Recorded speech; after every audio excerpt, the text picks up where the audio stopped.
Kejaksaan Agung menyatakan status mantan Jaksa Agung Muda Tindak Pidana Khusus Jampitsus, Febri Adriansyah, saat ini masih sebagai saksi. Ini setelah institusi tersebut menerbitkan surat perintah penyidikan, Sprindik, baru untuk melanjutkan penanganan perkara yang dialihkan dari Korps Pemberantasan Tindak Pidana Korupsi, Kortas Tipikor Polri. Kepala Pusat Penerangan Hukum Kapuspenkum Kejagung Anang Supriyatna mengatakan, penyidik Kejagung masih mempelajari seluruh berkas perkara, barang bukti, serta berita acara pemeriksaan BAP yang diserahkan penyidik Polri sebelum menentukan langkah hukum berikutnya.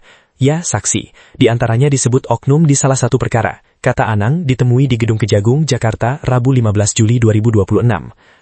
Anang menjelaskan, Kejagung telah menerbitkan 3 sprindik baru setelah menerima pelimpahan penanganan perkara dari Polri. Ketiga sprindik tersebut yakni Sprindik nomor 43, terkait dugaan tindak pidana korupsi dan tindak pidana pencucian uang PT Krakatau Steel, Sprindik nomor 44 terkait dugaan korupsi proyek batubara untuk pembangkit listrik tenaga uap PLTU PLN yang menyebabkan blackout, serta Sprindik nomor 45 terkait perkara PT Asabri. Semenjak diterbitkan sprindik, maka segala kegiatan dan tindakan-tindakan yang bersifat pro justisia sudah beralih kepada penyidik kejaksaan, ungkapnya. Meski demikian, ia menegaskan penerbitan sprindik baru tidak serta-merta mengukuhkan kembali status tersangka yang sebelumnya ditetapkan Polri.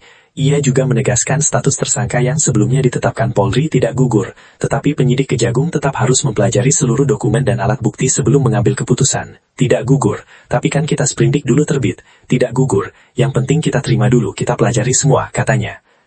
Menurut Anang, Kejagung belum menjadwalkan pemeriksaan terhadap Febri maupun pihak-pihak lain karena proses penelitian berkas masih berlangsung. Ia menambahkan dalam melanjutkan penyidikan, Kejagung tetap akan berkoordinasi dengan penyidik Polri yang sebelumnya menangani perkara tersebut. Selain itu, Komisi Pemberantasan Korupsi (KPK) juga akan dilibatkan untuk melakukan supervisi terhadap proses penyidikan. Dan dalam pelaksanaannya, kita tetap bersinergi dan berkolaborasi dengan penyidik Polri, dan juga kita akan berkolaborasi dengan KPK untuk mensupervisi proses penyidikannya, ujar dia.